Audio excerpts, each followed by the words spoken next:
من الشیطان الرجیم بسم اللہ الرحمن الرحیم الحمد للہ رب العالمین والعاقبۃ للمتقین الصلاۃ والسلام علیک یا سید المرسلین اما بعد۔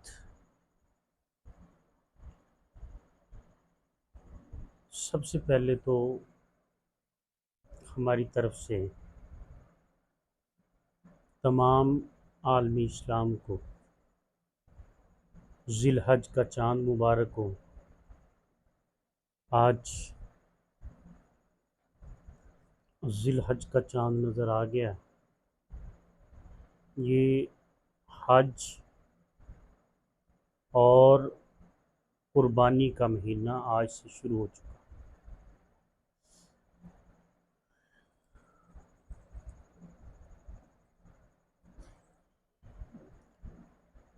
اسلام ایک ایسا دین ہے،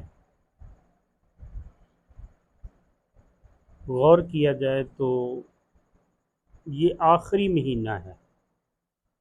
ذی الحج آخری مہینہ ہے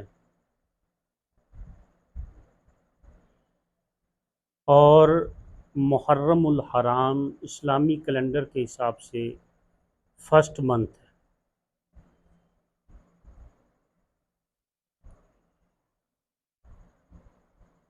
یعنی پورے کا پورا سال جو ہے وہ قربانی میں لپٹا ہوا ہے۔ آغاز بھی قربانی ہے اور انتہا بھی قربانی ہے۔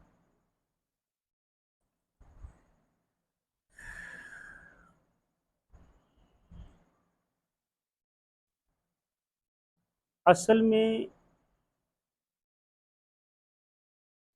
مسلمان اپنی اصل کو فراموش کر بیٹھا ہے۔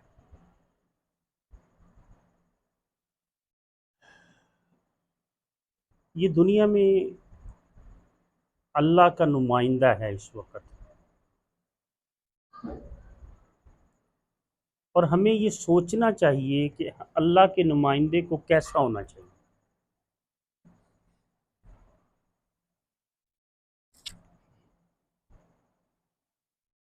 تو اس سے ایک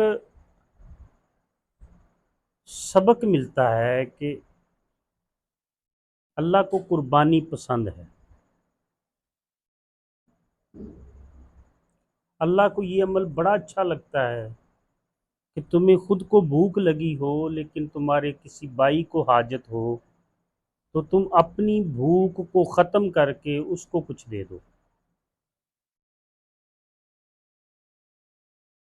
یہ انسان کے درجات کی وجہ بنتا ہے، یہ عمل انسان کے درجات کی وجہ بنتا ہے کہ انسان کو روحانی درجات نصیب ہوتے ہیں اگر وہ مخلوق کے خدا کی خدمت کرتا ہے۔ جیسے کہ کل کے بیان میں تھا، ایسے بات کرتے کرتے بات چل پڑی تھی کہ انسان کو اللہ رب العزت نے بنایا اور سجدہ کروایا۔ یہاں سے ایک بات بڑی زبردست نکلتی ہے، اصلاحی، کہ انسان وہ ہوتا ہے جس کو فرشتے بھی سجدہ کریں۔ انسان وہ، یہ بہت بڑی بات ہے، بہت بڑی بات کہ انسان عملی طور پر، اخلاقی طور پر، کردار کے لحاظ سے، سوچ کے لحاظ سے، ہر حوالے سے اتنا بلند ہو کہ فرشتوں سے ممتاز ہو جائے، فرشتوں سے بڑھ جائے، نیکی میں بھی فرشتوں سے بڑھ جائے، اچھائی میں بھی فرشتوں سے بڑھ جائے، ان سے اعلیٰ تر ہو جائے۔ یعنی انسان وہ ہوتا ہے جس کو فرشتے بھی سجدہ کریں۔ اور یہ حج کا مہینہ ہے، حج کا مہینہ شروع ہو چکا، اور جو قربانی بھی حج ہی کا ایک حصہ ہے۔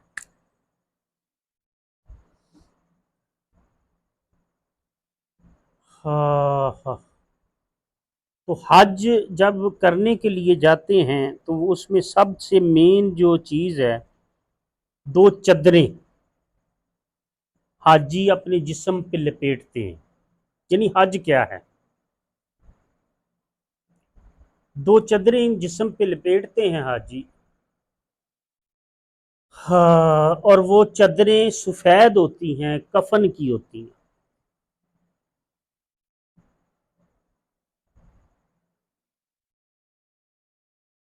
یعنی جب انسان اللہ کے گھر کی طرف سفر کرتا ہے، اللہ نے ہمیں میسج دے دیا، ہمیں پیغام دے دیا کہ میرے گھر کی طرف آنے والوں اس طریقے سے آؤ کہ گویا تم مردے ہو، اپنی خواہشات کو چھوڑ کے آؤ، اپنی دنیا کی ضلالتوں کو چھوڑ کے آؤ، دنیا کی غلاستوں کو چھوڑ کے آؤ، صفائی کر کے آؤ، میری بارگاہ میں حاضر ہو، تاکہ تمہیں حاضری کی لذت، کیف اور سرور نصیب ہو۔ اس لیے دو چادریں، اور اکثر حاجی یہ کام کرتے ہیں کہ وہی چادریں وہ لے آتے ہیں اور اسی سے کفن سلواتے ہیں۔ یعنی حج جو ہے، اس کا مطلب یہ ہے کہ انسان دنیا دل سے نکال دے۔ ہمارے ہاں ذرا الٹ کام ہوتا ہے، اس لیے بزرگ فرماتے ہیں، بابا بلے شاہ فرماتے ہیں، جیسے کئی حاجی حج کر آئے جی، گل لمے چوگے پائے جی، کئی حاجی، ہائے ہائے ہائے ہائے ہائے، حج کر آئے جی، گل لمے چوگے پائے جی، حج ویچ ٹکے لے کھائے جی، اے بات کس نو بائے جی۔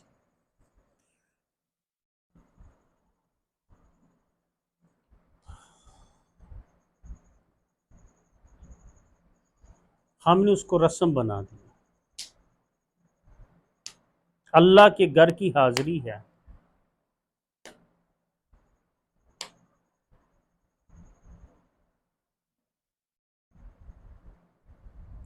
کعبہ سب سے نیچی جگہ پہ،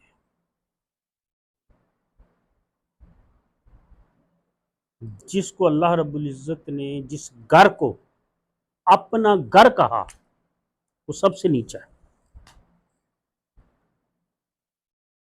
اس کا بھی کوئی مطلب ہو، جو جتنا عاجز ہوگا اتنی ہی اس کو بلندی اور رفت ملے گی۔ عاجزی کا دامن چھوڑ چکے ہم۔ اگر کوئی بات کر لے تو ہمیں ہوتا ہے کہ ہمیں یہ بات کر کے جائے کدھر۔ معاف کرنا چھوڑ دیا، برداشت کرنا چھوڑ دیا۔ معاف کرنا اللہ کی صفت ہے۔ اللہ رب العزت فرماتا ہے، ان اللہ یحب التوابین، مجھے توبہ کرنے والوں سے، معافی مانگنے والوں سے محبت ہے۔ اللہ کی صفت ہے معاف کرنا، ہم معاف نہیں کرتے۔ اللہ کی صفت ہے برداشت کرنا، ہم جیسوں کو برداشت کرتا ہے ہم برداشت نہیں کرتے۔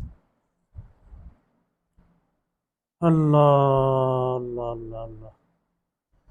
تو یعنی کہنے کا مقصد یہ ہے، عرض کرنے کا مقصد یہ ہے کہ ان عبادات کے پیچھے جو 5 ارکان اسلام ہیں اور دوسری عبادات جو اسلام سے منسلک ہیں، ان کے پیچھے ایک میسج ہے، ایک اللہ رب العزت کی طرف سے ایک پیغام ہے۔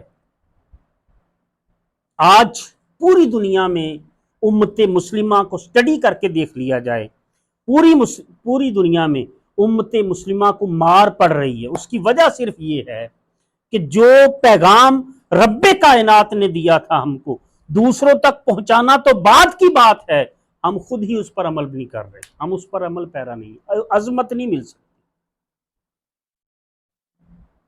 عظمت اسی کو نصیب ہوگی جو اس پیغام کو سمجھ کر اپنی زندگی میں ڈھال لے گا اور پھر آگے کنوے کرنے کی کوشش کرے گا جتنا ہو سکتا ہے۔ اللہ اللہ، جو لوگ ان چیزوں کو اپنا لیتے ہیں علامہ اقبال نے فرمایا تھا نا، وہ کتابیں جو علم کے موتی، جب ان کو دیکھتا ہوں یورپ میں تو دل ہوتا ہے سی پارا، کہ ہمارے آبا کی وہ جو کتابیں، ہمارے بڑوں کی لکھی ہوئی چیزیں یورپ والے اس پہ عمل کرتے ہیں تو دل ٹوٹ جاتا ہے۔ اب وہ عمل کرتے ہیں تو وہ ترقی پا رہے ہیں، مسلمان نے عمل کرنا چھوڑ دیا، اس لیے وہ ترقی نہیں کر سکتا، ترقی مل ہی نہیں سکتی۔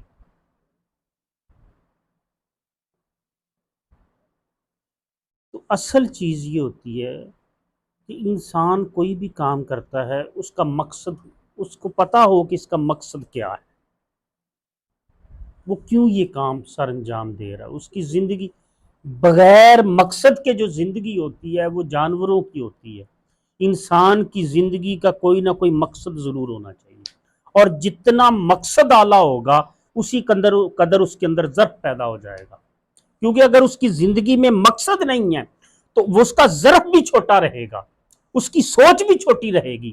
اگر وہ یہ مقصد لے کر چلے گا کہ میں نے پوری دنیا میں اسلام کو متعارف کروا دینا ہے، تو وہ پوری دنیا میں نہ بھی کروا سکا تو پھر بھی وہ اپنے مقصد کو کافی حد تک اچیو کر جائے گا۔ مقصد بڑا ہو تو ظرف پیدا ہوتا ہے، مقصد جو چھوٹا ہو تو کم ظرف ہی آتا ہے۔ اس لیے انسان اپنی زندگی کا اور اپنی سوچ کا دائرہ جتنا وسیع کر لیتا ہے اسی قدر اس کو برداشت کرنے کی سکت اور طاقت زیادہ ہو جاتی ہے۔ بس ہم مقصد چھوٹے چھوٹے رکھتے ہیں، سوچیں چھوٹی چھوٹی رکھتے ہیں، سوچ بڑی رکھنی چاہیے۔ رب کا بندہ ہو، کائنات کا وہ مالک ہے، اس کو اسی قدر سوچ بڑی رکھنی چاہیے، کیونکہ اس کی دوستی، اس کا تعلق، اس کا رشتہ اس رب کے ساتھ ہے جو تمام جہانوں کا پالنے والا ہے۔ تو یہ حج کا مہینہ آ رہا ہے، ذی الحج کا مہینہ ہے،